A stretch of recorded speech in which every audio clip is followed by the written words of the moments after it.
Happy 2022, everybody. Welcome to the Advent 7 podcast. I'm your host and prince from another dimension, Trey. And I'm joined by the third richest duck in the world, Spencer. I will have you know I am the second richest duck in the world. All right. We also have wizard extraordinaire, Matt. Hello. And the discoverer of all things weird, we have Professor Shinobi. It's mostly Japan, but there is a lot of weird stuff.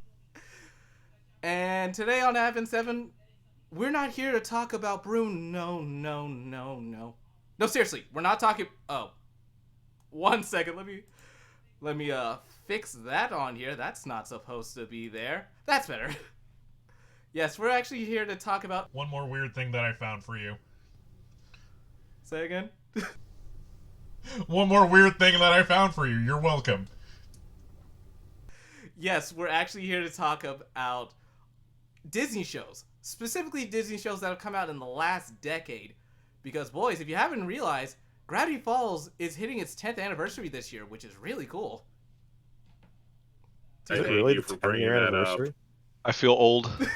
Oh, God. So, yeah, we're talking... I mean, I own the complete series on DVD, but yeah, I guess I didn't realize how old it was. Yeah. That show did not come out in it came 2012. out... There's literally a joke about a boy band yelling 2014 as the relevant year. The show started August of 2012.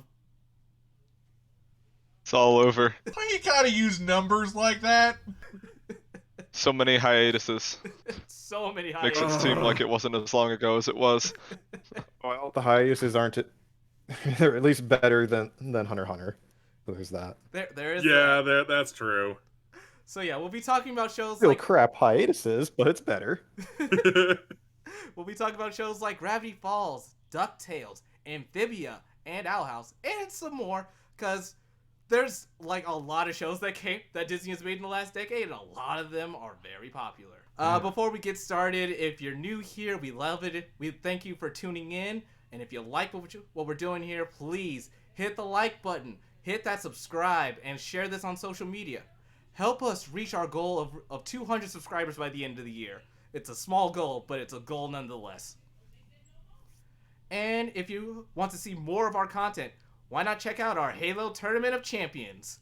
It's like we had 2 streams, so you can watch either team play out and see who won. No spoilers, boys. We're working on the highlight reel. I think that's safe to say. Or you can There's already been a video of a certain team member of ours getting on a ghost and giving up the Ghost. Yes, In several ways. in several ways. Yes, check out Advent 7 highlights where we take clips from our podcast or streams and show us how chaotic we really are. Or you can head over to our website, advent7.com, and read an article written by our friend Ed. He recently did an article on an oldie but a goodie video game, Sub Rebellion. Feel free to read up on that. The same developers for Endless Ocean 2. With that, If anyone here is a fan of Game Grumps, they will remember the time that they go to Nine Ball Island. It's a good time, but unfortunately I don't think they're ever going to be doing that one again. All right. Alas. And with that out of the way, let's explore the weird. Let's get a little weird. Let's get a little wild. There's a bunch of hurricanes out there, but we also got aeroplanes. Let's talk about some Disney stuff, guys. So some shows that we're probably not gonna deep dive into, but I kind of want to at least do a brief mention of. One of them is Big City Greens. It is a comedy show that came out 2020, I want to say, and there's no deep lore, there's no big action. It's just mostly a comedy show. There's some really brilliant writing in the show.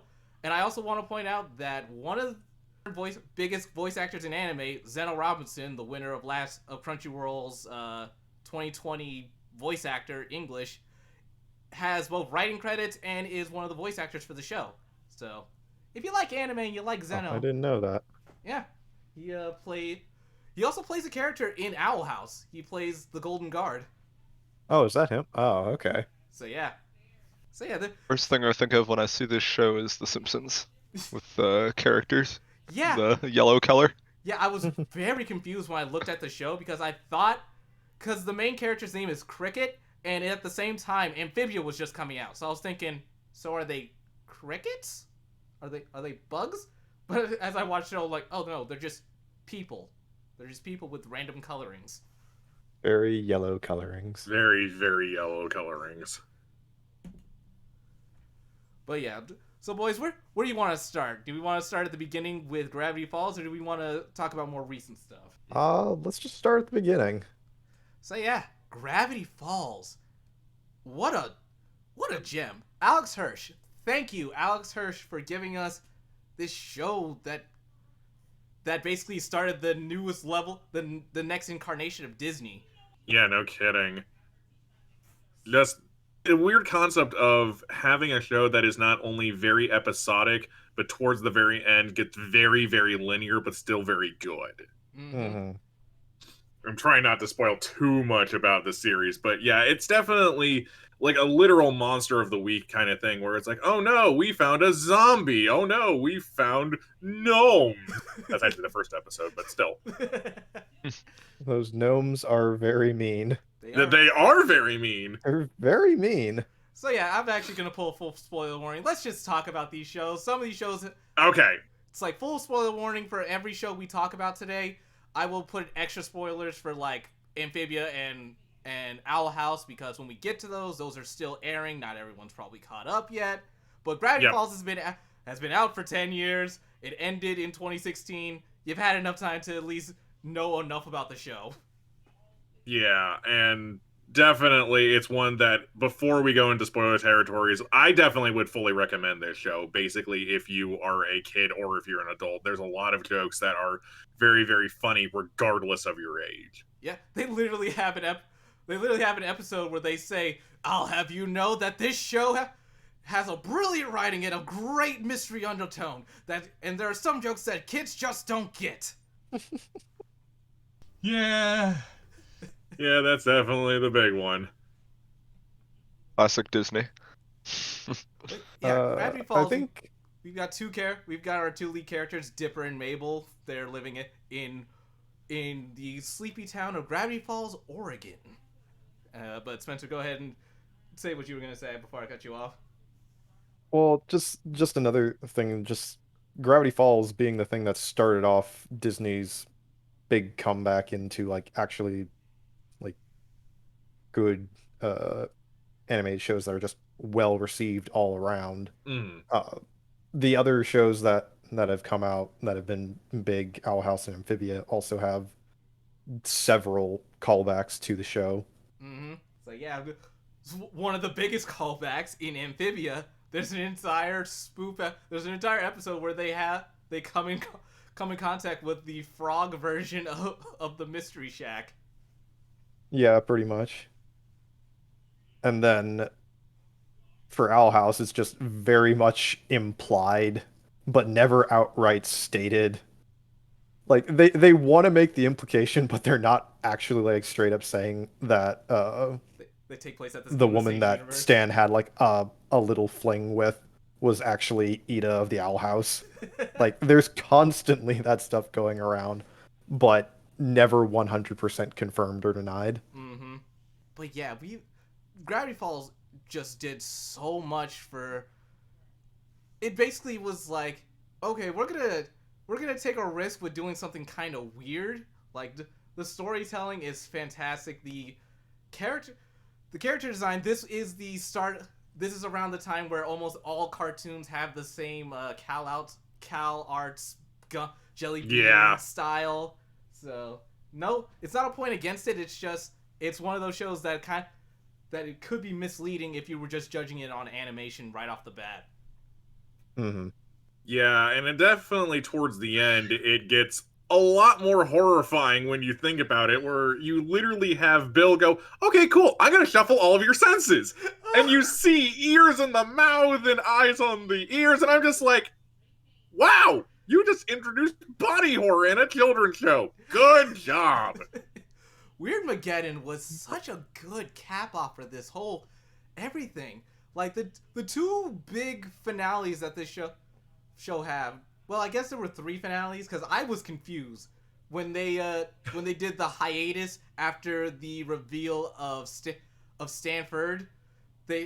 Right. I was like, so we're in a new season, right? And it's like, no, this is still part of season 2. It was like, bullshit, bullcrap. It's like, Yeah, the show only ran for 2 seasons, and it's really kind of weird to think about that there's only actually 40 episodes of the show. But yeah, I think they got maybe 10 episodes Like, a year. I definitely have the feeling of just like wishing that it had gone on for a little bit longer, because those hiatuses right at the end, they hit really, really hard. Yes. Like they just it didn't quite right. It was kind of on the similar level of hiatus that what was it, Steven Universe on Cartoon Network ended up being. Yeah. But it didn't run for anywhere near as long, and it's just like, One question for the team then on this. What do you think was your favorite monster out of the show? Favorite monster? Yes, because I have an answer for mine. I think, you know what? It's the zombie episode. It's either the zombie episode where they had to sing karaoke to blow their heads up, or it's the ghost episode. I'd probably go with the ghost. I enjoyed the ghost in the mansion. Very memorable. Oh, the one with what was her? Pacifica. Yeah, Pacifica. Yeah, it was that episode definitely stuck in my mind. Yeah, that one stuck in my mind as well. Especially that ancient sins scene with all the animal heads mounted on the wall. That was really unexpected for a Disney show. That's another prime example of, we can introduce horror into a kid show, right? Yeah. It was cool. I didn't see it coming, and it definitely made it memorable. Oh yeah, very, very much so. What about you, Professor? And gave some good history on the town itself, too. It led well into some of where the story was going. Definitely. Yeah, I think that one's pretty up there for myself. I don't know. One of the things that sticks in my mind, it's not like a monster, but it was the time traveler episode where they're constantly going back and forth, and Dipper's trying to get on what was her name? Wendy's good side, but as a result kept basically sacrificing Waddles, the pig, the time tape measure episode. Yeah, the first time we like met... that episode sticks in my mind because Dipper ultimately had to like give up on all of that in order for Mabel to be happy and have Waddles, which introduced Waddles into the story, which was great. Yep, good old 8-poundy. Good. No, I do like that episode a lot, but the other key thing about that one is that in episode 2, you actually see him in the background as well. So it's not something where it's like, he's actually in the episode. Wow. So if you go back and watch episode 2, it's not just, we reused footage. It's like, no, they reused footage because he's actually there. You can see him pick up a shoe. I didn't realize that. I mean, they actually put a lot of continuity into that show. Yeah. Now you have to rewatch. They planned out a lot of stuff. They really did, and that's not even probably touching one of my favorites about the show. Yeah, that's not even touching on all of the coded messages that they had. God, yeah. I loved all the involvement. Lots of great ways for the community to kind of interact with the show, and Alex Hirsch did some great AMAs on Reddit back in the day. One as himself and one as Bill Cipher. Just they did a great job of getting people involved in the show and figuring out the mysteries and keeping it relevant even when it was hitting through hiatuses. Yeah, I do think that my favorite monster of the week didn't have too much bearing on the show, but it was Giffany. Oh my god. That was also very memorable. It's weird because like everyone else would be like, oh no, it's just Doki Doki Literature Club all over again. It's like, this predates it by a few years. And there's one scene where the animatronic is walking forward and you see Giffany's face walk across the arcade screens like a weird digital shadow. It's just such a great shot, and it was such a hilarious thing where it's like, oh, I can learn to be good at dating by this game. This is awesome. And you just see the little meme of throwing the table just like an actual Japanese person would emote with. It's like, oh, this is fantastic. So yeah, Giffity is terrifying because it makes, once again, since it predated Doki Doki, unless Alex Hirsch is friends with Dan Salvato, and I wouldn't put it past them if they were. Would you put it past Dan Salvato to look at that and go, huh, I got an idea? Like, I really wouldn't put it past him at all. Yeah, that would be fantastic.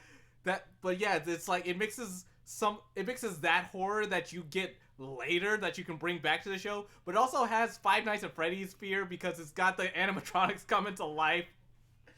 Yeah. And you can get pizza wrapped ham. Which is just another type of body horror. Yeah, that was a fun episode, definitely. And getting more of Seuss. He was usually pretty enjoyable when he was around. Yeah, I don't really think that there's a weak character in the main bunch. I'm really struggling to think if there was a character that's like, oh god, this person.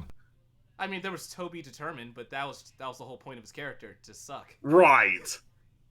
I mean, like, even old Mega MacGuffin you think is like, okay, he's crazy. It's like, no, MacGuffin was a reason for his name. Oh my... Well, his name was McGuffin, but oh my god, he was a MacGuffin. He was a MacGuffin the whole time. He was a MacGuffin. Also, how did he hurt his beard? He had a bandage on his beard. Not his face, his beard. I just kind of took that as just McGucket being McGucket.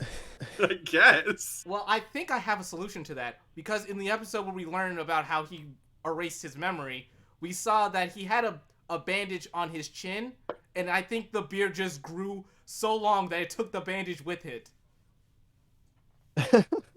Okay, I'm willing to accept that into canon. It is acceptable. He just left it there. But yeah.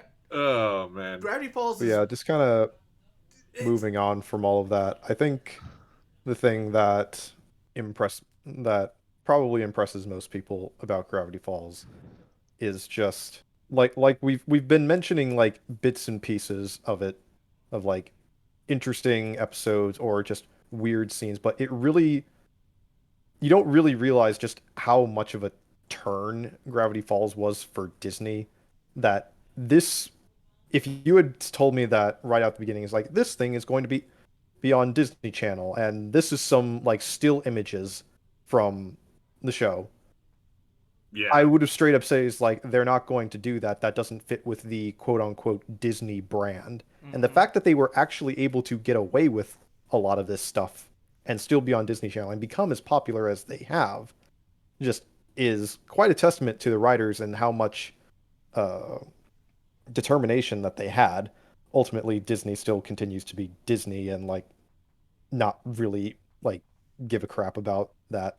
There's a gap in who Disney makes animated shows for. There's like the younger generation, and then you have like the much older generation, like much older years, where all of like the raunchy adult humor comedy stuff comes into play. But in between, there's not as much. There really isn't. So for Gravity Falls to come along and just actually like take hold of that and actually just be like, okay, yeah, younger audience can enjoy it, but there's still plenty in here that an older audience can latch onto and even piece together if they're paying attention. Yeah. Mm-hmm.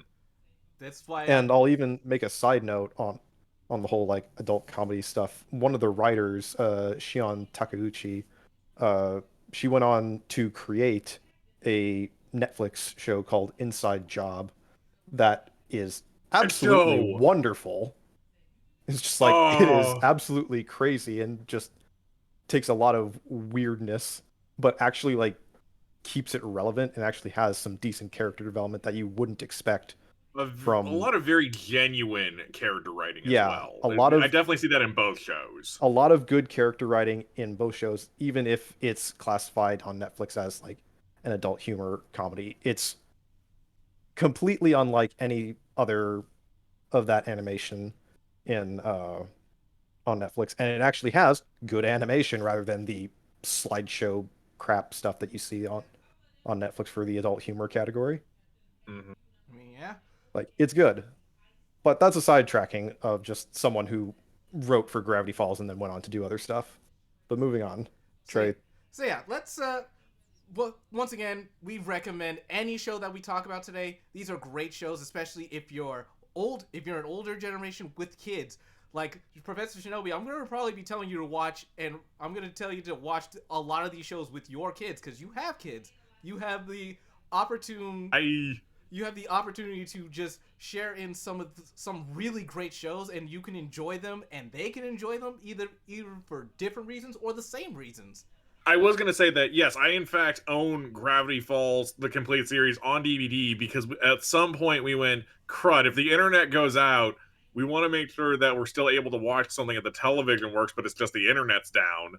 And we literally bought 2 series. One of them was Steven Universe, the other one was Gravity Falls. Aww. But yeah, it's like that is the beauty of this. So the next show, this one is just going to be a quick mention, because not everyone's seen the show. But Star versus the Forces of Evil. Wow. This show, at first I wasn't on board with the show. Like, the thing that got me on board, I saw the season 1 finale, and I was like, okay, I guess I gotta see the show, because the theme song is a bop. Because when things get a little weird, they get a little wild. But the show is great. It was created by Darren Nefsey. Don't have any other reference for them, but Darren Nefsey did a great job writing this show. They put a good amount of romance tension in there. They did a lot of fun action and just the right amount of random humor that just will get you through any day. I'm actually rewatching it on Disney Plus right now. I was just like, you know what? Screw it. I'm looking for a new show right now. The Star Versus was great. The ending, I kind of both love and hate the ending. I don't know how I 100% feel about the ending, but it was just like, the show's great. The show did a lot of good stuff. I recommend that for anyone, especially little girls, because once again, a lot of these shows have great female protagonists that actually are good versions of a female protagonist, not what corporate says is a good female protagonist. Right. It's like they're characters that make mistakes, that do crazy stuff. Star is a wild child for 2/3 of the show, and eventually she mellows out and becomes someone she's supposed to be. And it's fantastic. It's also got some Hispanic representation with Marco's character, since his family is Spanish. He doesn't know much about his culture, but there's a lot of Spanish iconography. He dresses up like a skeleton one for like a big blood moon ritual thing that they went to because he crashed a party. It's a lot of oh wow. Yeah. It's a lot of interesting stuff. You see a lot more weird and wild stuff because we're dealing with magic and other dimensions. We got dimensional scissors, a concept that I love now. Just you got a pair of magic scissors, snip into the air, and you can now portal to another dimension. That sounds like a relic you would find in Shaolin Showdown, not gonna lie. Yes. I think they used tiger claws for that one, but yeah, same concept. Yep, but that is exactly it. They also have a really good voice caster. There's a lot of veterans from the industry in Star vs. the Forces of Evil. They even have Alan Tudyk playing a couple different characters, so it's funny to hear him. It's like Disney's golden Alan boy. Tudyk is just one of those actors that you just don't realize how many specifically Disney movies that he's been a part of in recent years. Oh yeah. I mean, it's also amusing when he plays a chicken and he's like, I went to Juilliard, and it sounds like, haha, that's a joke. It's like, no, literally, he goes in the interview going, listen, when I play this role, I am a chicken. The world is entirely new every 20 seconds. Go.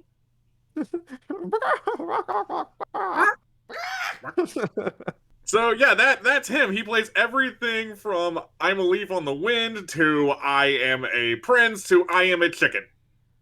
And now a toucan in Encanto. Yep. Oh, really? Yeah. Yep. Hey. Okay, wow. Once again, Good for him. we're not talking. Alan Tuck has just become the guy that Disney just calls up when they want like a good funny role. Yep. And he delivers on it every single time. Yeah, he probably picks up the phone, goes ring ring, hello, money, yes please. Once again, we're Disney? not. All right, here we go. There's nothing wrong with that, but like constantly, he's always the source for it. Yep. So technically, the next thing is the Rapunzel series, and oh my god, the Rapunzel series is phenomenal. Like if you liked Tangled the movie, this is just more for you. Just more for you.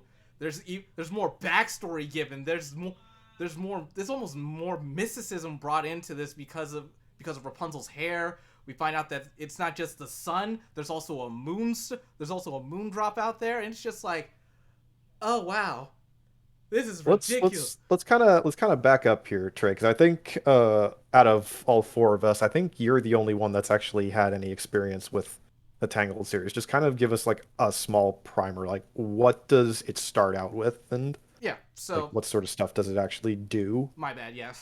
Got excited for a second. I don't know why.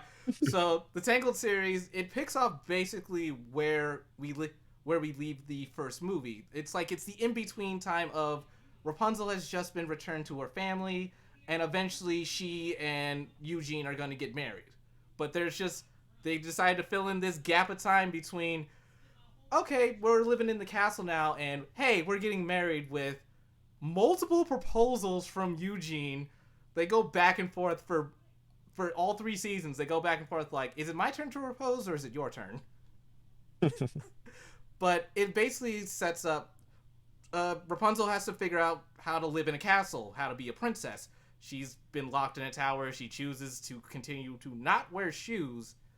And eventually, her lady-in-waiting, her right-hand lady in the castle, Cassandra, decides to sneak her out of the castle one night just because she knows Rapunzel's kind of feeling a little stir-crazy. So they sneak out of the castle and eventually go over to these black rocks, these spikes that are just jutting out of the ground, and it's weird. It doesn't make any sense.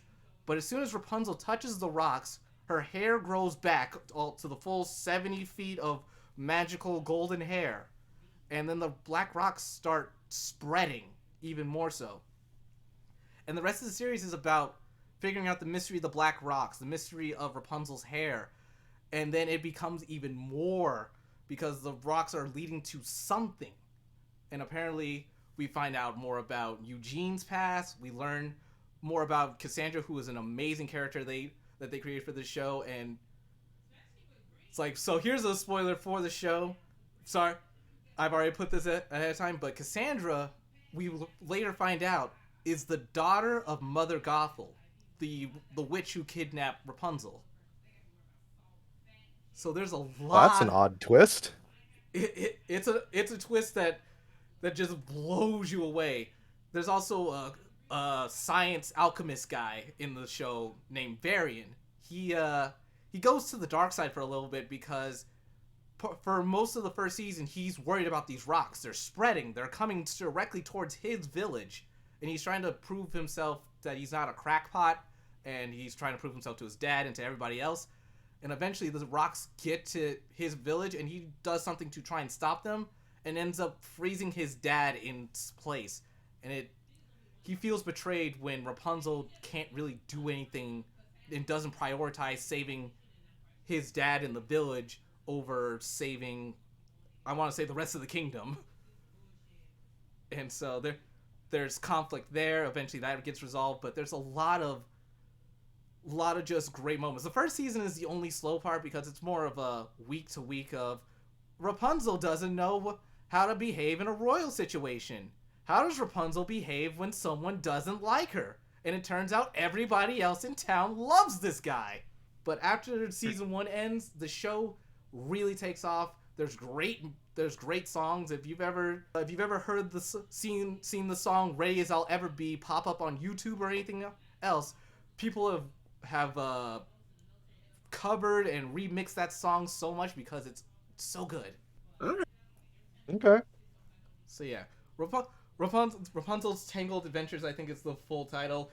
It's like you start with the Tangled movie. There's a Tangled Ever After special, which is the pilot for for the show, and then there's the show. It's a lot to watch, but Okay. it's a ride and a good time to watch. The next one is a reboot, but it's probably the best reboot we've gotten in a long time because it's DuckTales. Woo! Woo! I was drinking. I did not want to say anything in the middle of that. The DuckTales reboot was one of those things that when it first got announced, everyone was just like, "Oh dear Lord, please, please for the love of God, like let this be good." I think there was early on some initial hesitation when voices and stuff started coming out.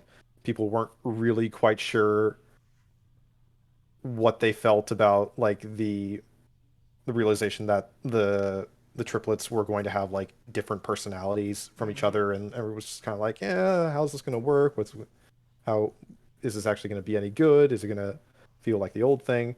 And it ended up being a lot better than what anyone expected, and I was in the camp of like, I'm actually glad that they were separating out the triplets personalities, because the original was just very bland and Yeah, they were red, all, green, and blue. That's it. yeah, Yep. they're all the same.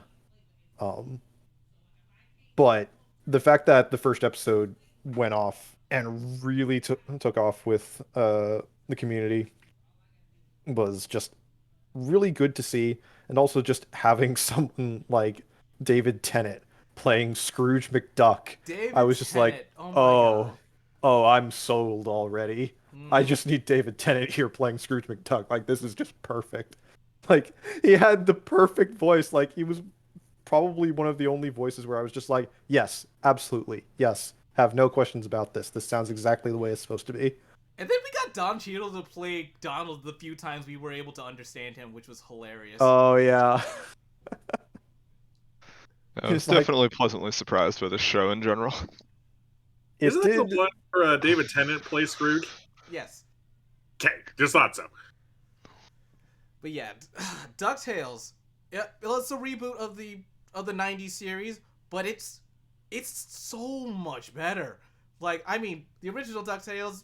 Honestly, I don't think. Does anyone remember what happens in the original DuckTales besides random The hijinks? original DuckTales It was very episodic. It was extremely episodic. Oh yes. Like, out of everything for the original DuckTales, it was much more, I think, about Scrooge more than anyone else, and just Oh, absolutely. not that no one else really truly mattered. Like, you had the triplets themselves, but nothing else. The reboot, another nice thing that did was it actually gave Webby some agency, Yep. and that's like, it just gave the kids a lot more agency and a lot more to do.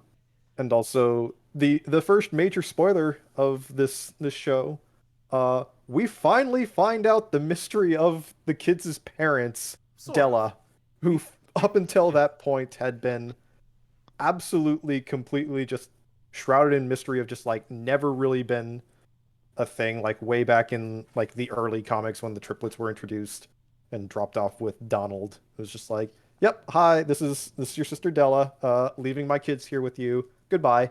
And that was it. That was literally the only mention of the name Della Duck ever. And that finally got expanded upon after all this time.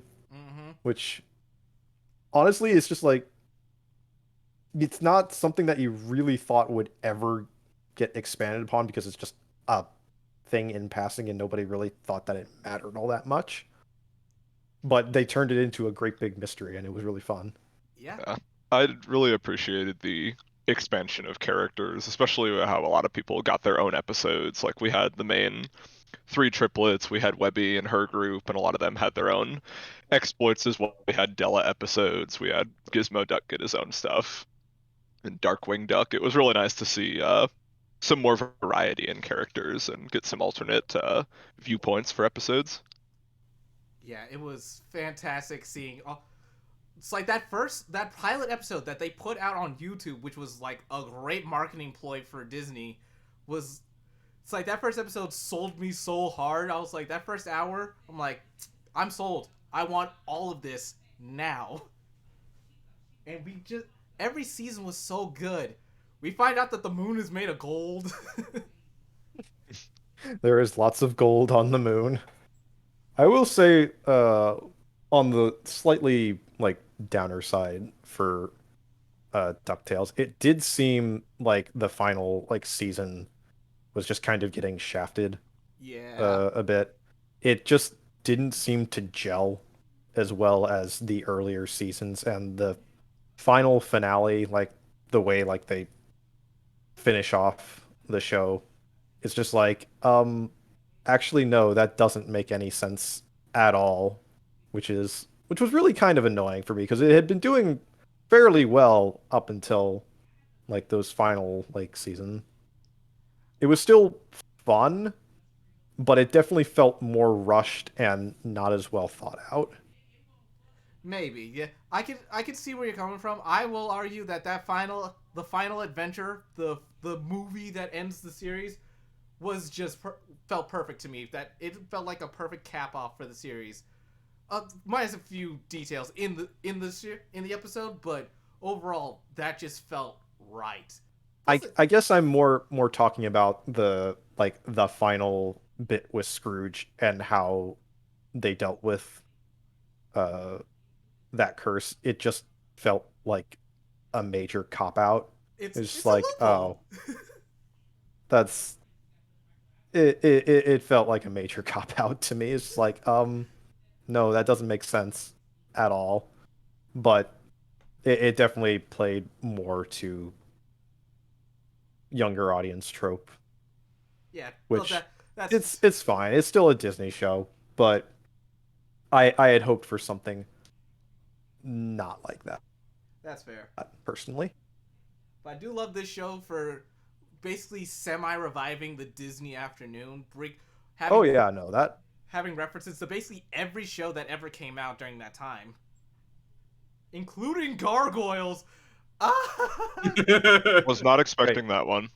Wait, there was a Gargoyles reference? So yeah, Keith David, the voice of Goliath, is the voice of Manny, the headless horse, the headless horseman. Oh, okay. Gotcha. And when he put the head back on, he grew wings, but also turned to stone, and then didn't turn to stone. Gotcha. Okay, that makes sense. Yeah, no, the many plethora of references to all those past shows was a delight to see.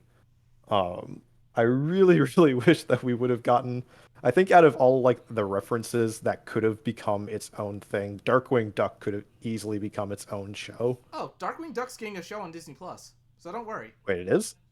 Let's get dangerous. What? Why do I not know about this? You don't pay attention to the news like I do. Apparently not. I think it's like a year or two off, but Darkwing Duck's getting his show. Well, dang. Well, now I want that now. Disney has Give been me working more, on this for quite Disney, a while. come on. This could, yeah, it's a to be announced. So it's in the works, but it's gonna be on Disney Plus. That's all we know for sure. I guess the only thing that I can hope with that is that it maintains the continuity that we saw in DuckTales. Yeah, I definitely want. It's like I want this to be basically a sequel to DuckTales. I want Launchpad to be there. I want Launchpad. I want Goslin.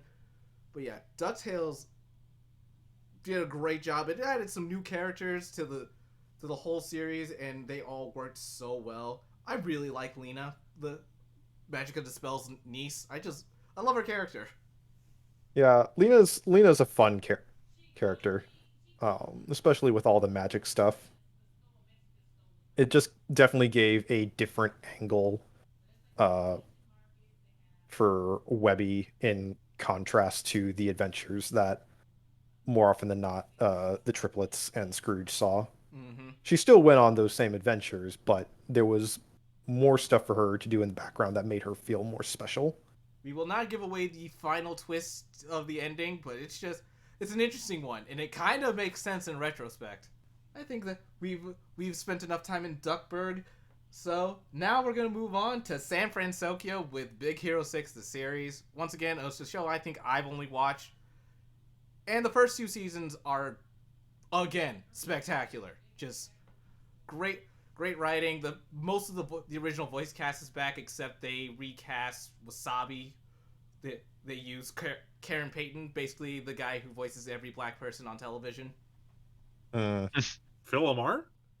Okay, the second guy, because he The other one. The other. There are people of color who are voice actors, Trey. There's lots of them. No, you're right. It's like Karen Payton has done a lot of superhero voices after Phil LaMarr, because it feels like Phil LaMarr hasn't done as many, or have I just not seen him recently? He was maybe more of an IMDb. older cartoon dude. Justice League. He was Green Lantern. Yeah. He's Back on Cartoon Network. He's also in Futurama as Hermes Yep. It's like a and the Static Shock. So yeah. Yeah, Static Shock. which makes it a very amusing conversation when Static and Green Lantern are having a conversation, and he is also the one and only Samurai Jack. Yes. Phil LaMarr I does. think he was in Foster's Home too. Yes, but we're not here to talk about Phil LaMarr. We're talking about Big Hero 6 and Karen Payton, who plays Cyborg from Teen Titans, and he's done a lot of. And the reason I say he plays every black character is because he plays every black character in Young Justice except for Cyborg. Oh. He voices Cyborg's dad. He voices Aqualad. It was just like Black Manta? I think he did voice Black Manta at one point. I was just They're just like, we need a person to voice this character. Well, we've already got someone on retainer. We'll just give it to him. I think reusing voice actors is common enough. It is, but it does get to be a bit of a meme when you have like multiple people voicing the same character, or multiple characters being voiced by the same person in the same show, especially if it's more than Fair. two. Like Yeah. 2 people or 2 characters being voiced by the same person is relatively common, but more than that, like 3, 4, it just starts becoming a meme. yep. Yeah, you really approach like Thundercats levels of we're gonna hire the girl to do all of the girl voices. Tara Yeah. Strong. Before her time. Not wrong.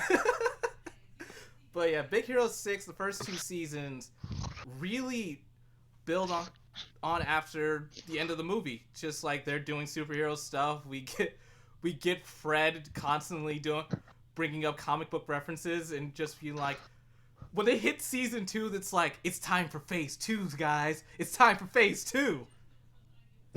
All the villains have to level up, and so do we. And then So like, how does it compare against the movie? Just to kind of make the same kind of comparison with Tangled, because like Big Hero 6 is something that I could definitely see going on past the movie, unlike Tangled, where it seemed like it just kind of cut and was at dry. a stopping point. Like it definitely seems like something that could continue on fairly easily. Yeah, so it literally just becomes, for a while, villain of the week. The big thing for both Tangled and Big Hero 6, they sadly / obviously don't use the CG that they use in the movies. They go to this almost comic book looking 2D animation. Yeah, flat 2D animation. Flat 2D animation that's almost picture book or comic book looking. And the character, this is like, the show just kind of, it picks up from where the movie ends with them just being, actually, so the first 3 episodes of Big Hero 6, the series, is all focused on how Hero brings back Baymax. So that's, and it's different from how they do it in Kingdom Hearts, which was like, come on, Kingdom Hearts, this show exists, come on! That game was in development long before this show came out. Fair. Those things were decided long before. But yeah, the first arc, the first couple episodes is just about Hero trying to bring back Baymax. So we get that adventure, and then it's just Hero trying to survive in being a 14-year-old in college while also being a superhero. So we just have a bunch of that. We get introduced to a fun rogues gallery, including 80s pop dancers with that can generate electricity, a roller derby expert who. So another thing, since Fred's dad, the late great Stan Lee, was a superhero in his heyday, we fight some of his villains, who are like one of them is a steampunk villain, the other one is the roller derby grandma, and eventually she brings in her grandson, who's a big meathead. And so yeah, we just started dealing with random supervillains that eventually lead to a big bad. Obake is his name. His real name's Bob. I will never let go that this villain's first name is actually Bob. What's wrong with the name like Bob? Trey? Because got a thing against Bob. He built his whole mystique on his name being Obake, and then you find out the dude's name is Bob. I'm like, you didn't even try that hard to change your name, and it's just man. Do I have bad news about Dr. Octavius for you then? Well, that was the press who did that. James Jonah Jameson is officially a JoJo and can get away with that. Yes, he can. But yeah, Big Hero 6. The first 2 seasons are great. I would highly recommend them. The third season, it was unnecessarily extra because the season 2 ends with most of the other members of Big Hero 6, because they were all basically seniors throughout the show. So they all graduated, and there was this big moment where Hiro had to accept an honorary degree for Tadashi, and that was kind of sad. And that's how the season 2 ends. And then they pick up season 3, and I'm like, why? You actually had a good stopping point. And they just kind of meandered around for those episodes. It wasn't good. And it feels like it ended like it was canceled, not instead of it ended like it was planned to. So yeah, watch the first 2 seasons, forget the 3rd season completely. Just skip it entirely. Yeah.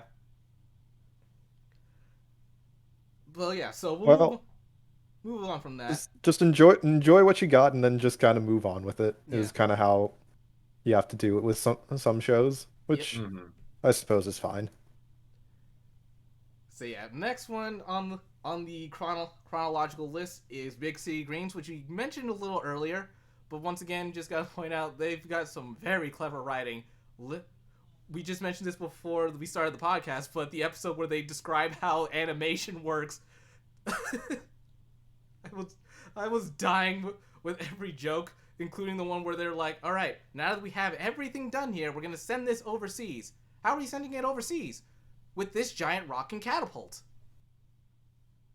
I may have seen just that scene. I have not watched that show, but that sounds vaguely familiar. I have seen that specifically on YouTube. I have seen that entire scene just played out on YouTube, and I also laughed my butt off when they got to the catapult and just sending it over to South Korea. It's like, well, at least there's no mysteries as to where things get animated for real. So yeah, it's like all like the writing and key stuff is done by people under like Disney's umbrella, but the actual animation, no, that's actually done in Korea. Yeah, I mean, in between art isn't as important to them, so it's like, I just ship it elsewhere where it's cheaper. Yeah, pretty much. So yeah, the show does a lot. It literally is just a show for kids, which is what Disney is supposed to be making. So the only reason I bring it up is because it's one of those shows that they play a lot on Disney Channel, and the few times I've flipped through channels and it's like, hey, there's nothing else on. Big City Greens comes on, I'm like, it's not bad. The show can be very funny sometimes, and it makes some fun points, but take it or leave it. The show isn't for everyone, but it's definitely a show that you can get a laugh out of every once in a while. Well, like, episodic shows have their place in the world, because as much as we may not like Disney's purview on deciding like what shows continue and what shows get picked up and which ones end, they are right that there is a place for episodic shows where someone can literally pick up from an episode that is currently airing and not really need to know what happened before and just enjoy the show. Like there is use for that type of show. Mm-hmm. I would like it if there were fewer episodic shows than there have been in the past many years, because it just becomes super saturated. And I personally would like to have more story, because like growing up is like I do remember the transition from watching like mostly episodic stuff and then finding a couple shows that actually did uh, have a continuous linear story, a la Avatar: The Last Airbender, and just latched on hard to that. And then I found anime and just never really looked back. Like I still enjoyed the episodic shows, but I definitely realized that there was more to be had in animation if you just allowed the story to go a bit further than the episode itself. Yeah. I feel like a lot of the old episodic shows were more of something where they need to sell toys, so they're going to write a storyline around it. Here's the Dinobots. You can buy them at your local toy store. They're cool. Now they're part of the team. Let's go to the next episode. Mm-hmm. So yeah, going from the 80s where everything was a toy commercial to now it's just people writing to write. They need to make sure we got eyes on the channel, and having episodic episodes are the perfect way to make sure people are at least on the channel long enough for something else to come on. And I think Disney is kind of somewhat realizing that they don't need everything to be episodic anymore with the advent of streaming services and now them having their own streaming service via Disney Plus. Mm-hmm. They've definitely been leaning in a little more into serialized storytelling, which I am looking forward to what they all do with that, and I hope that more animated series come out, because the stuff that they did for Star Wars via the last bits of the Clone Wars and then going into the Bad Batch as well, it was all great, and I loved every moment of it, and I really want more. I want them to continue stories. I want them to continue exploring these new worlds that their writers are creating. I will say, on the note of things like Owl House and Amphibia, which we'll get to, I really wish that they would have like given them more of a chance. Yeah. So we're gonna because those are the last two. We're gonna save these last shows for last. So I'm gonna jump ahead because there's a new show out that it's just getting its traction. It's also it falls closer to the episodic show than it will be to the deep lore, fun exploration, mystery solving show, The Ghost and Molly McGee. It's a show that started a few months ago during the it was 2021, but it was like, I want to say October. It started in Spoopy month, and it's just wholesome.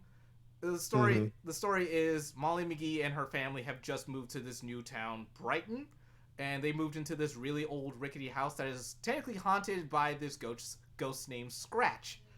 When Molly goes up to the attic to claim it as her room, I'm guessing,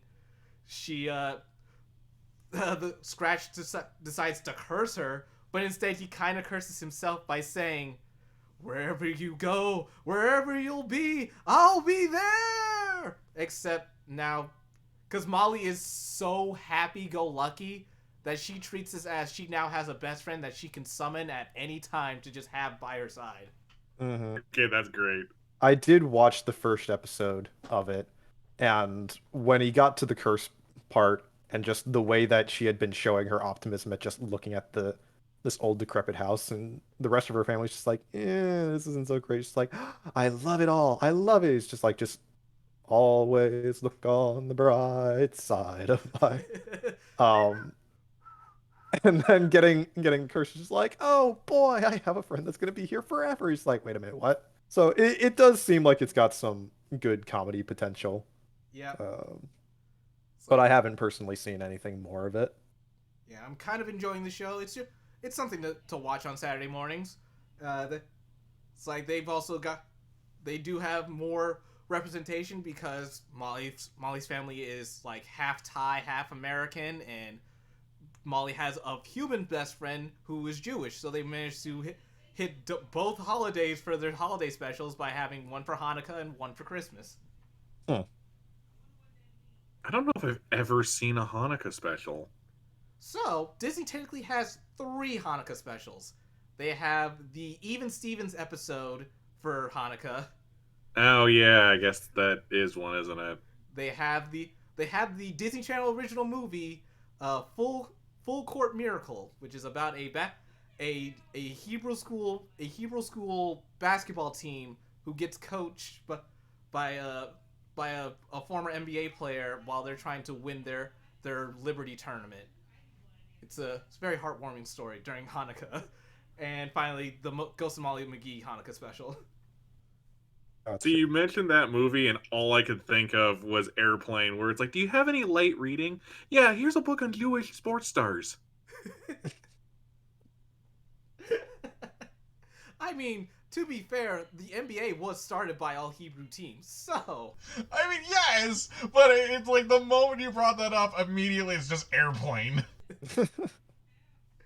I remember Arthur having a Christmas special that segued with one character celebrating Hanukkah. And her friends were trying to understand the differences and accidentally gifted her a ham for Christmas. Oh, I remember this one. Oh no! They just hand it right to her dad and he just handles it great. It's hilarious. Oh God, thank you so much. I have to wonder like how that works in Arthur. It's like, was that one of our classmates? Yes, it was. Internal screaming. Yep. Her and her dad would go to her friend's house and they just hand him a giant ham. Here, have a Christmas ham. It's like, thank you. It's funny. So, one more show to talk about before we talk about the big ones. I gotta mention Miraculous because even though it's not a Disney animated show, it is a show that is animated that is being shown on Disney.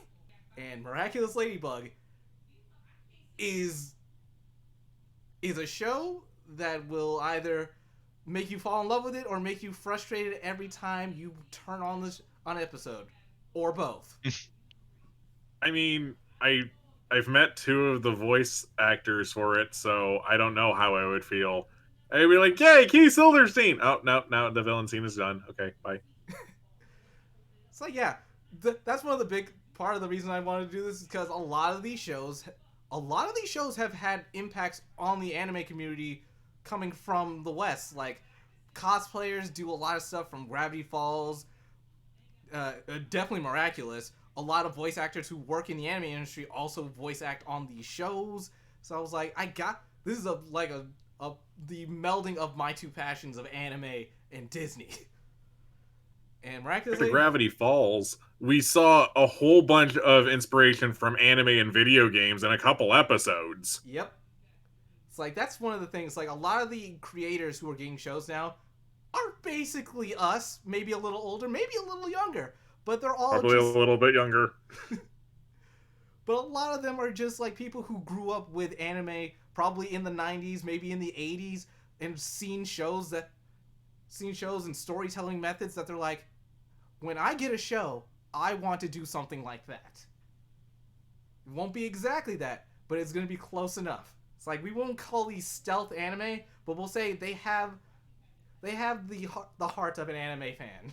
Yeah, that is something that I look forward to seeing as the years go on, is like how many people that grew up watching these old shows taking on the animation industry in general just on their own and seeing what they come up with. Mm-hmm. But yeah. And just seeing like what sort of things can be pushed forward.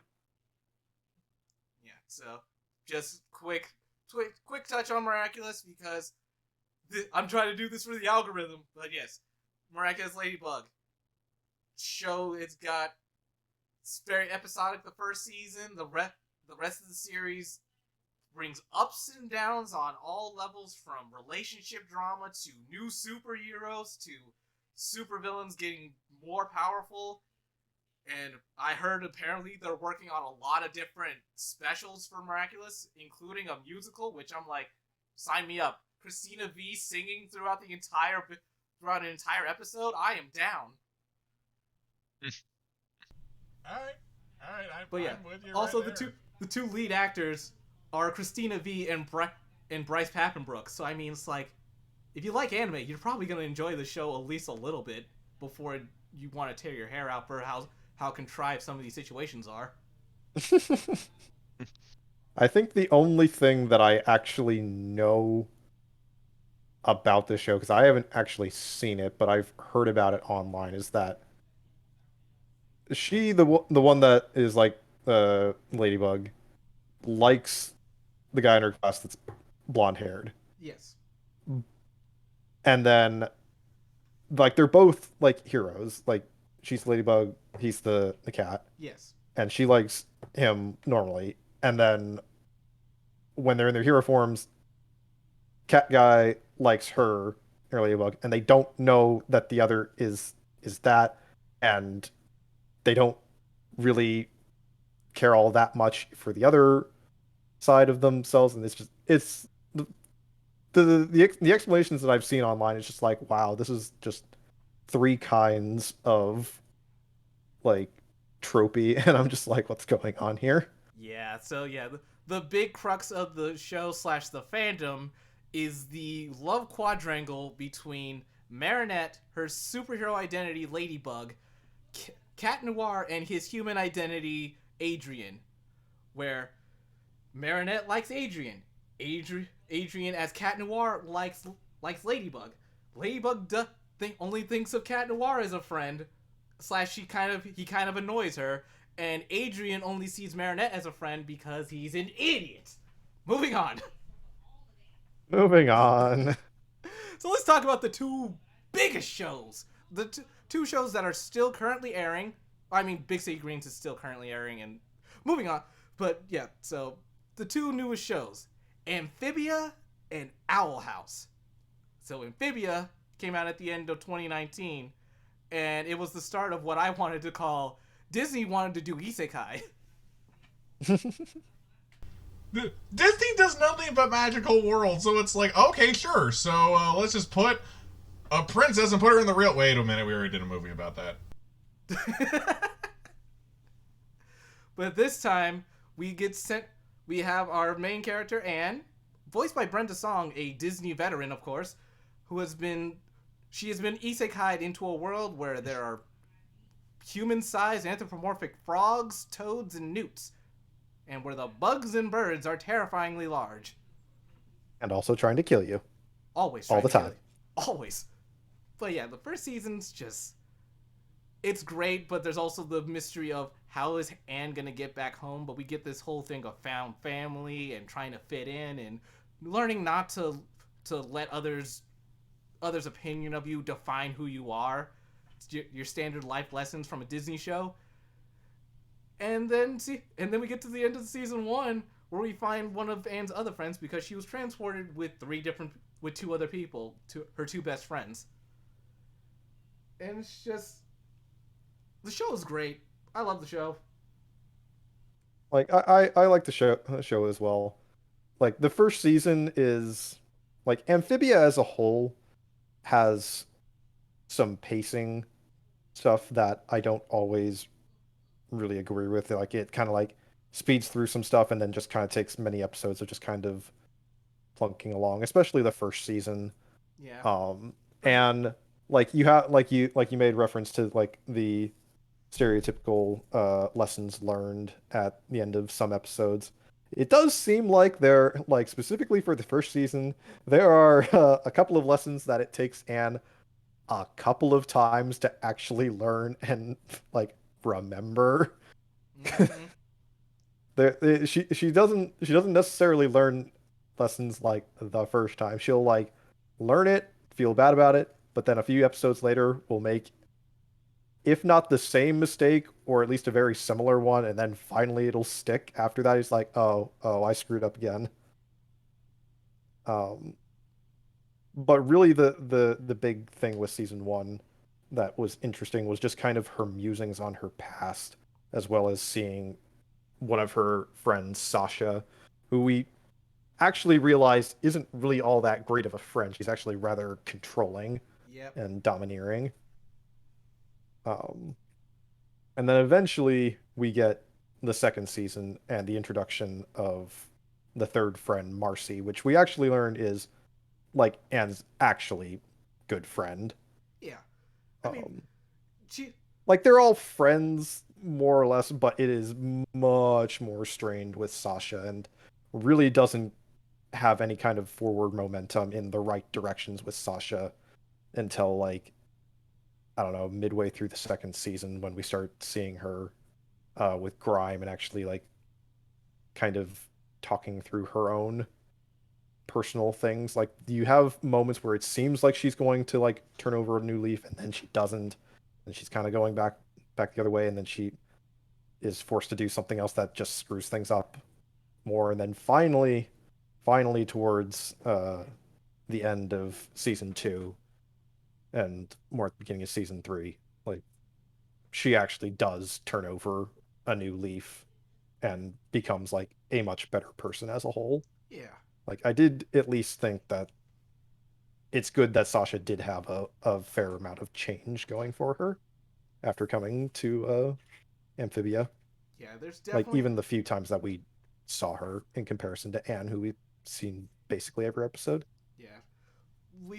You basically get a lot of character growth. You see a lot of things that kids can learn from, like learning to see when your friend isn't being a good friend.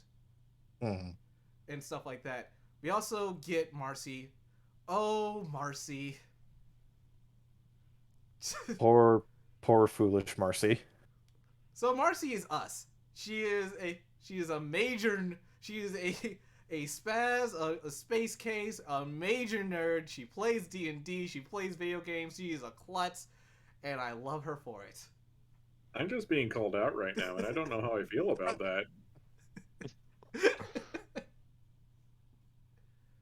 Yeah, like the twist at the end of season 2 with Marcy, that really hit hard. It's just like, oh, I see. Yeah. I see what's going on here. Yeah, It's like that is oof. That's big oof. It went so bad that they had to delay the release so they could make sure people don't feel as bad.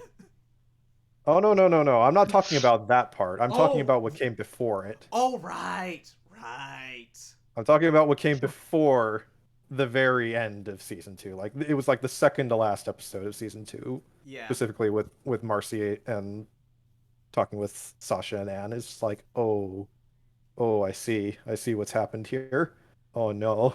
Yeah. Marcy, girl, no, this was not a good no. Her heart was in the right place, but yeah. It was a very good episode. Like it was just a very much like you could kind of feel like something was up, and then it all kind of came to a head. It's just like, oh, I see what happened here. And now we're in season 3. Anne has been sent back to our world. Apparently, she lives in LA. That's interesting. With her frog family, the Planters.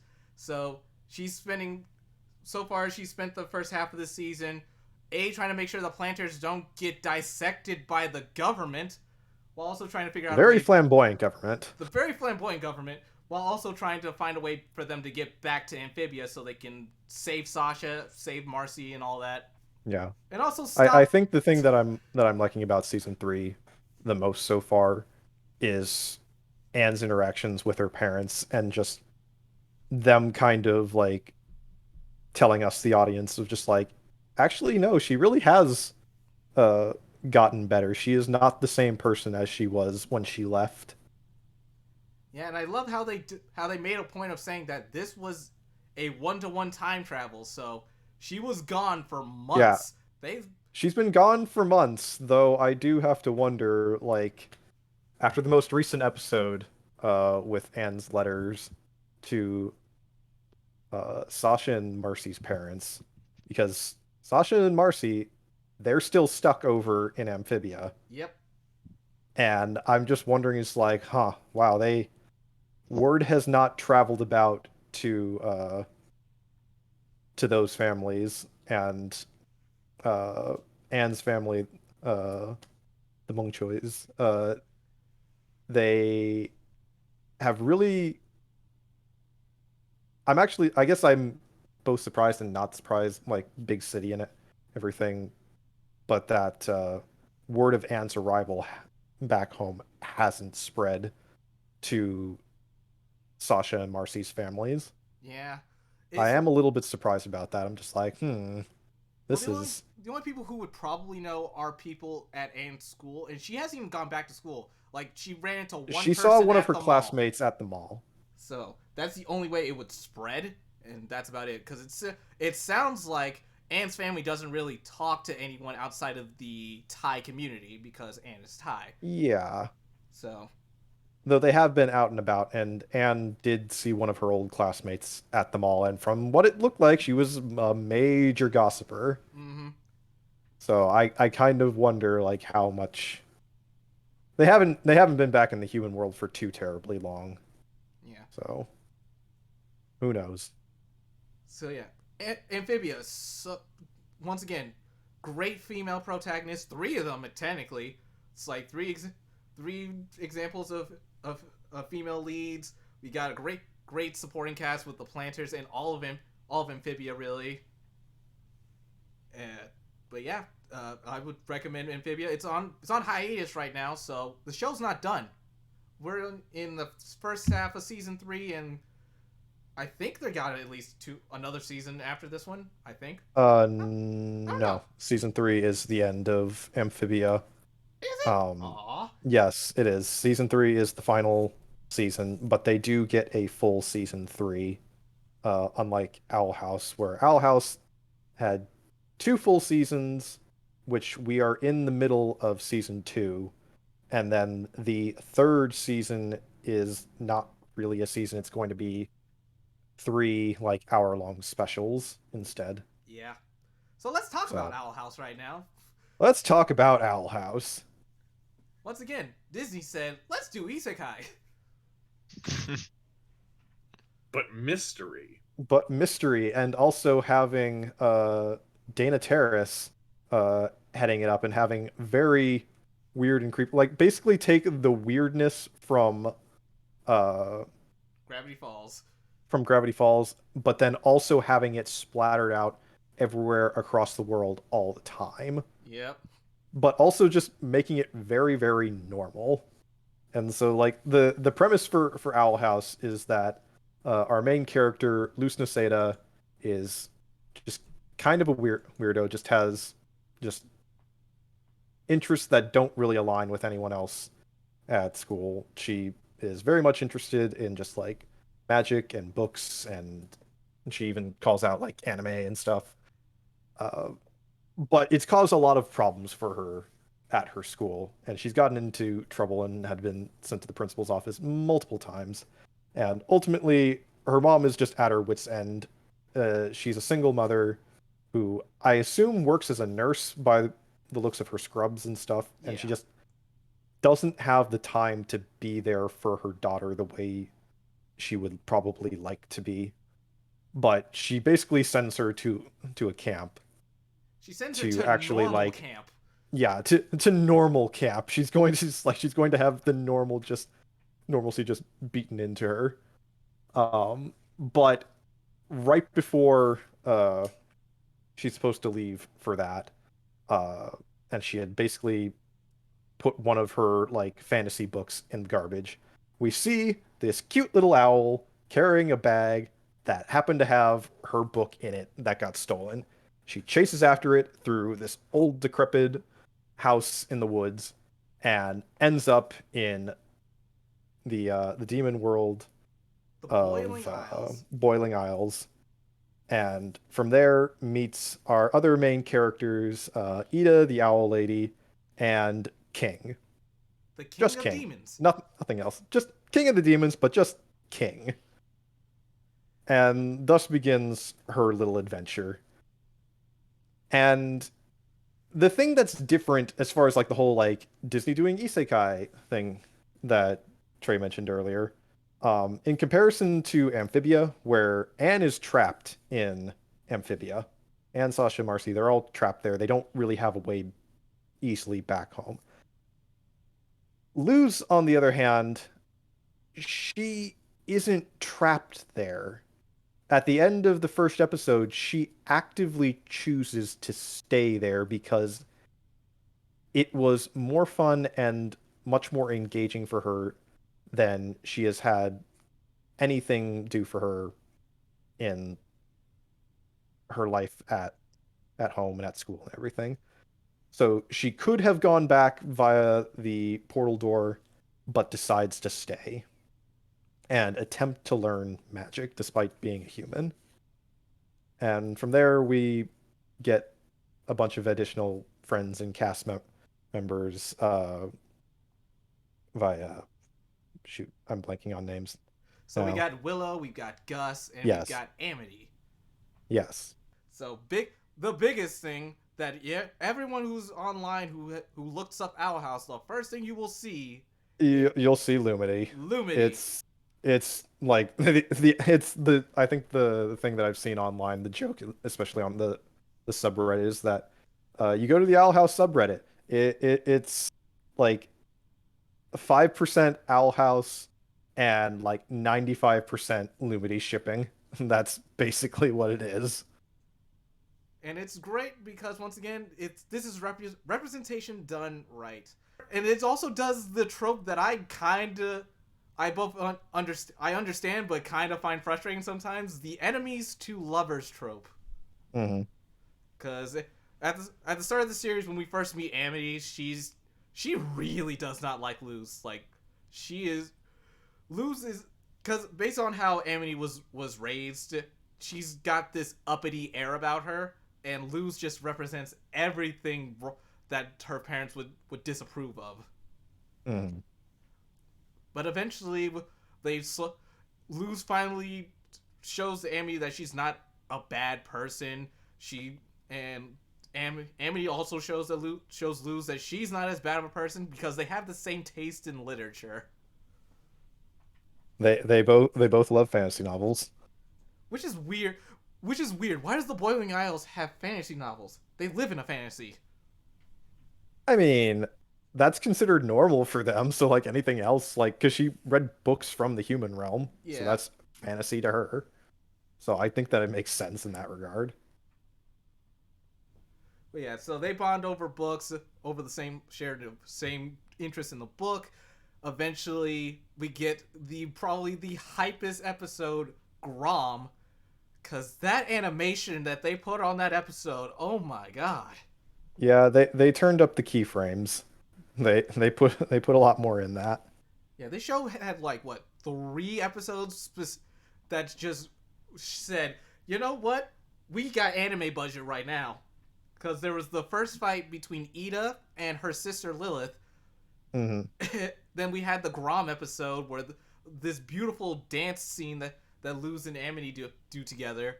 And then there was the final fight in season 1 where, once again, Ida fights her sister, and it's just like, oh my god. It goes full Dragon Ball for that episode. For like that little bit, it's just like, oh, yep, this is flashing around just all over the place. But yeah, like that first episode where Ida and Lilith fight in the arena, that was the first instance where it's like people were just like already kind of enjoying the Owl House just on its own, because it was kind of something different. It also had that kind of weird factor that Gravity Falls had. And I mean, Alex Hirsch himself plays 2 characters in the show, King and the Owl House itself, the house demon Hootie. Hootie. But then when that episode happened and we see just a lot smoother animation, lots more keyframing done to just make the fight more engaging, people started paying a lot more attention. It's like, oh, this is a thing that's going on. And then on top of that, you had not quite the same level of hidden message stuff that Gravity Falls had with all of its different ciphers and codings and stuff. But you have a consistent message that's being told throughout the season. You have 2 messages. One is the first letter of each episode title ends up spelling out a message. And then throughout the episode, somewhere is a hidden symbol that corresponds to a coded cipher that ends up, I think it's supposed to be like a phonetic thing. I'd have to look up the subreddit again, but basically, the symbols are just hidden somewhere in the episode for like a frame or two, and then when you put that all together, that creates a message that kind of just hints at stuff to come later in the season. So yeah, so and in case you didn't know, Terrace and Hirsch are partners in the sense that they're either married or they are they live together. I don't think they're married. It's like they're together. So yeah, that's probably part of the beauty of it is how they probably are melding their strange brains together to make a lot of these fun ciphers and codes and hidden mysteries for their audience. Mm-hmm. But yeah, the Owl House. Once again, every show we've mentioned so far are all extremely good shows. They're very well written. They have something for everyone to enjoy, and this is the main reason why I wanted to talk about these shows. So right now, Owl House is on hiatus. It's supposed to be. I don't have a hard date on when it's supposed to come back, but it's coming back first before Amphibia and probably Molly McGee should come back, I assume. I hate you, Hiatus. I hate you so much. Hiatus. And then we've already been confirmed that for whatever reason, Disney decided to not give them a full third season. I don't understand, Disney. I don't understand. It'd be different if Dana had said, "Nah, this is my plan. I wanted 2 seasons in a movie." But no, it's Disney just saying, "Nah, you're not getting a third season." Yeah, it's really unfortunate because apparently Dana didn't even find out until after things had already been decided, and she found out through other media channels that they weren't getting any more. And it's just like, the hell? And it was unfortunately, it seems like it was already decided back after they had gotten renewed for season 2, like during that time. While season 1 was airing, that I think that it was even decided back then that season 3 wasn't going to be a full season, which is just the show is well done to a level that you don't see in other shows, especially on Disney's like currently like airing cable channel, which is where these shows are currently running rather than on Disney Plus. Mm-hmm. Like, why they feel the need to kneecap themselves on what clearly, as far as the internet is concerned, is one of their best series right now. Yeah. It really doesn't make sense why they do that, but it seems like it's just another case of corporate executive up at the top not thinking that serialized stuff really fits with the Disney model, and them wanting more episodic stuff again. It's just like, I would really like it if they would just transition this sort of stuff just over to Disney Plus just entirely. You can have like your cable channel, Disney Channel, just be all your episodic stuff, because at least that is restricted to like time of day sort of thing. Yeah. But for the serialized stuff, you have an entire platform, guys. Just put it on there and people are going to go to it anyway. Yeah. Like, it really, really doesn't make sense. Especially even when season 1 was first put on Disney Plus, they advertised it prominently. Yeah. I mean, they always promote their shows. They always do a good job of promoting their shows on their channels. It's just whether or not they care about keeping it there is the real question. Mm-hmm. Because I remember when Gravity Falls started doing their hiatuses, they moved it over to Disney XD for a little bit. So it was like, all right, we're just going to shelf this over here. We'll put new episodes out, but it's on Disney XD. Good luck finding it. And then when the finale was coming up, they're like, okay, this show's good. Let's reel it back onto Disney so we get those views.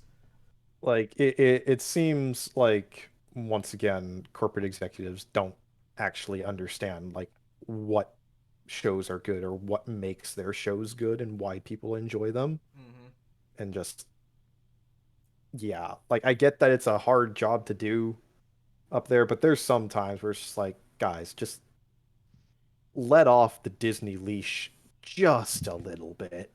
Just a little bit. But moving on from just like the whole bits about like annoyance of stuff not getting the amount of airtime that it needs. We touched on how like the meme of just like everything on the internet being Lumity, but going back and just like talking about Ida, the owl lady, and the owl house. Um, Ida is played the by the person that they chose to voice Ida is just really really good. Like she just nails it spot on. Yeah, she's a legend. She's a legendary actress. Wendy Malick. Wendy Malick. If anyone knows who she is, you're in the you know what she's capable of, and she works in this role so well. You could almost feel her ready to just do something completely wild on script. And it's just, you can feel the tension of if this wasn't a Disney show, this character could be a lot more wild. Mm-hmm. Like, just I think there's one scene that sticks out in my mind specifically, where Ida is just making something in her kitchen. He's just like, what a pleasant domestic day. He's like, I wonder whatever could ruin it. And Luke's just like, Ida, like there it is. He's like, there it is. Hey, Matt. And just like the snark in coming from Wendy Malick's voice is just great. It's It's on. so good. It's spot on. Matt, any thoughts? I definitely do enjoy the voice actor, as you guys have mentioned. It really does seem to fit the character quite well. I do enjoy how they kind of slowly build through the world as Luce sort of explores it and finds out that things are a lot crazier here. As she was always kind of the crazy one in her world, it's nice to kind of see the contrast of her now being out of place for not being strange enough sometimes. Yeah, there's a lot of revelations we get in the show. Something I find interesting is the whole government system. Emperor Bellows and the Covenant system is it gives you this is obviously the big bad setup, and also we've got the Covenant system, which means we have heads of covenants. So we have the 13 Core Guard Squad because anime.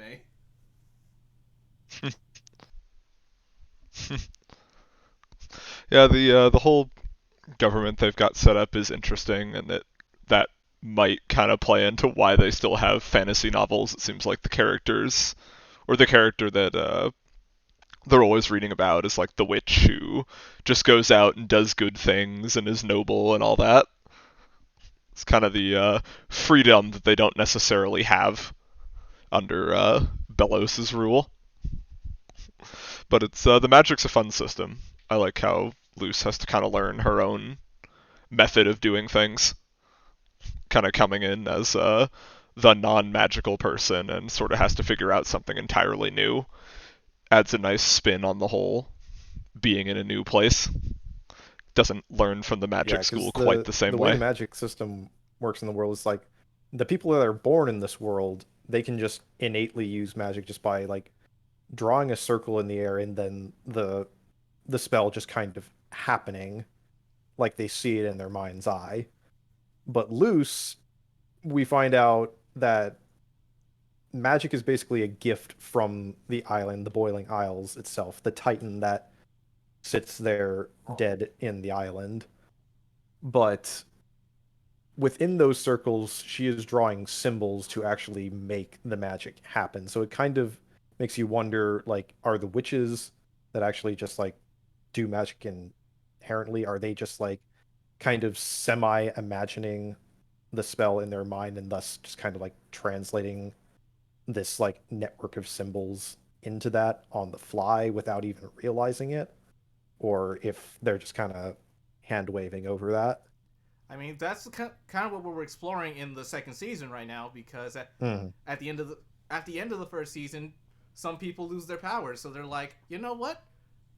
Luz has figured out the glyphs, the magic circles that allow her to do magic. So she's like, I'll teach you what I know, and then we'll figure out the rest together. So we learn about spell combinations, which has been kind of fun, but also kind of stupid, because they found 4 glyphs, and they're not even elemental. They're light, plant, fire, and ice. And somehow you can make those to do everything. Yeah, like I really feel like there probably needs to be like a few more symbols to really like get everything in this magic system to work. Like 4 symbols isn't really enough. I'm kind of letting it go right now, but I really think that they probably need to have her find another symbol, or at least like I think like something like 7 or 8 symbols would be more believable. I mean, it's also possible that... Oh, sorry. I was just going to say, it's possible if you have something like Carbon Chains where you're using the same thing over and over, but just the quantity and different ratios would be a different thing. You could, in theory, have something where you have 4 elements and you just mix them differently. But if they're not illustrating that, it's just like, oh, it's a binary thing of these 2 go together, and make this thing always. Then, yeah, it gets a lot trickier to implement a 4-element system. So they're like she has been clever so far. Like the second season had her combining both a fire and an ice spell, but also having a plant that had I think it was like a sleep powder effect to it. So she was combining both glyphs and physical objects into the mix to produce like a big sleep gas cloud. So they can be a little more clever if they rope stuff like that into it and not just rely solely on glyphs. Yeah. So that's basically it. Do we have any other thoughts before we wrap up, boys? I'm really excited to just like see what comes of the mystery surrounding Bellows right now, because Bellows has been around for a little while and has been in the shadows doing his own thing, and we haven't really seen everything, but we have gotten to see his face, which was a bit of a shocker for me when it actually happened. It's like, oh, I thought you were just going to remain hidden this entire time. It's like face reveal already. I mean, I guess you only have 2.5 seasons, so means there's some other mystery going on. It can't be his face. Yeah, like he's got the curse of mud, like kind of just quickly looping back to like the hidden messages. Like the first season's hidden message ultimately reads out: 2 witches torn apart, now alone, 2 hearts of stone, a curse of feathers, and mud, a betrayal of blood. Like, we have Ida with the curse of feathers being the owl lady, but we also see Bellows kind of having his own problem, and it looks like mud. So he has his own curse going on, which was something that wasn't really immediately obvious from the first season, because we didn't see any of that. That's something that was seen in season 2, and you just kind of realize that that's what the hidden message was talking about back in season 1. But yeah, there's lots of mystery, and I want to see more of it. So yeah, it's like Owl House is the next show to come back. We don't know when. I hope it's by February. Otherwise, it's just gonna be a very long dry spell. But yeah, I don't know when the next episode's coming out. I've looked it up, and there's nothing on the docket they have nothing officially announced yet. So there's no, and I can't use my TV guide to be like, okay, just show me the next time a new episode comes out. Only goes to the end of the month, and it's only reruns. Yeah, But anyways, we'd like to thank you all for tuning in today. This has been something I've been excited to talk about. Disney, love it or hate it, they've managed to find some great creators to make some amazing shows. And if you like what we've done here, obviously we want you to leave a like, leave a comment. Tell us something about a show that we didn't touch on, or maybe tell us why this X show is so great. It's like, there's obviously a lot of Big City Green fans out there, so they're definitely going to tell me how obviously I'm not seeing the complexities of this masterpiece show. But what do I know? If you could, please leave a like, leave a comment, share this around on social media. Also follow us on social media. You can follow us on Twitter at Advent_7. You can follow us on Facebook, and you can find us on our subreddit. You can also check out advent7.com for more news and gossip on all things anime, video games, and comic books. From Advent7, I'm Trey, and I was joined by Matt. Yep. Catch you later, y'all. Spencer. See ya. And Professor Shinobi. Off to find more weird things. We're Advent7, and you're watching Disney Channel. Bam, bam, bam, bam.